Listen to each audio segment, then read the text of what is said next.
Bismillahirrahmanirrahim, dear students, Assalamu alaikum. Today we will learn syllable. Syllable क्या होता है, हम इसकी पहचान एक लफ्ज़ में कैसे करेंगे कि एक लफ्ज़ में कितने syllables हैं, वन syllable word क्या होता है, two syllable, three syllable and four syllable words कौन से होते हैं और हम इनको कैसे पहचानेंगे. So what are we waiting for? Let's proceed to the topic. Let's learn the definition of a syllable. A syllable is a single unbroken sound of a spoken or written word and that is pronounced as a single unit. A syllable contains at least one vowel and usually one or more consonants. A word can have one or more syllables as well. याद रखें, एक लफ्ज़ में एक या एक से ज़्यादा syllables होते हैं और syllable से हमारा मुराद वो एक लफ्ज़ का वो वाहिद हिस्सा जिसमें कम से कम एक वावल हो और हम उसको जब प्रोनाउंस करते हैं तो हम उसको मज़ीद टुकड़ों में या हिस्सों में तकसीम नहीं कर सकते.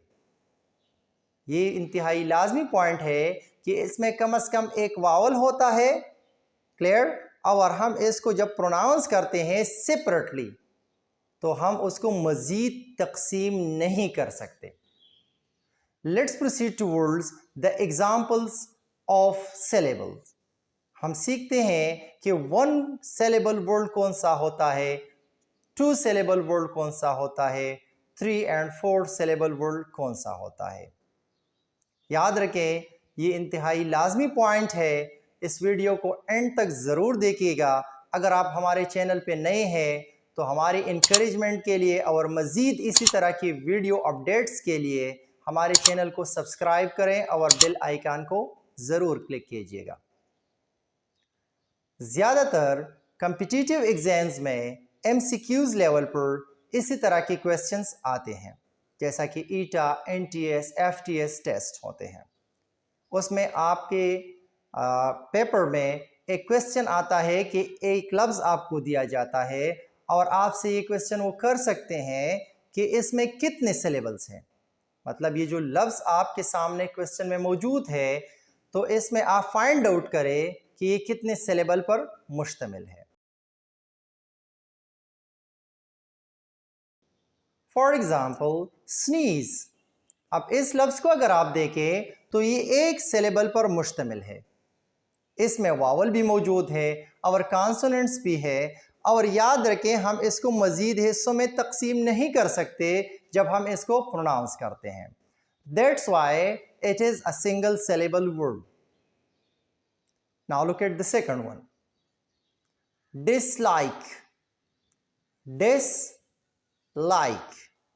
अब देखें हम इसको मज़ीद दो हिस्सों में तकसीम कर चुके हैं. डिसलाइक.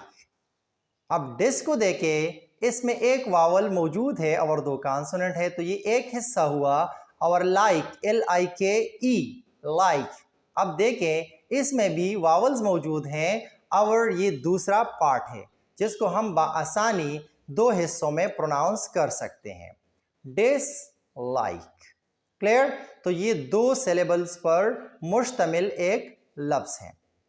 अब आगे बढ़ते हैं कि थ्री सिलेबल वर्ड कौन सा होता है. इमेजिन. MAN. अब देखें, M एक syllable, as second syllable, N third syllable. तो ये तीन सिलेबल्स पर मुश्तमिल एक लफ्ज़ मौजूद है और तीनों में आप देखें इसमें वावल भी है और कॉन्सोनेंट्स भी हैं. Let's proceed toward four syllable words. Catastrophe. अब यहां पे देखें ट्रॉफी. यहां पे देखें इसमें चार सिलेबल्स मौजूद हैं. CA, एक इसमें कॉन्सोनेंट है, एक इसमें वावल है. टस इसमें भी है, ट्रॉ इसमें भी है, फी इसमें भी है. इन सारे जो चार सिलेबल्स यहाँ पे हैं इस लफ्ज़ में तो इनमें वावल और कॉन्सोनेंट दोनों मौजूद हैं तो ये वेरीफाई करता है कि ये हमारे साथ कितने हैं, 4 सिलेबल्स हैं। और खुद से इन पे प्रैक्टिस कीजिएगा। और कमेंट बॉक्स में अगर आपका कोई क्वेश्चन है या कोई सजेशन है फॉर द इम्प्रूवमेंट, काइंडली हमें कमेंट्स ज़रूर कीजिएगा। हम आपको ऑन द स्पॉट कोशिश करेंगे कि रिस्पॉन्स दे सकें। See you in the next lecture. अल्लाह हाफिज़।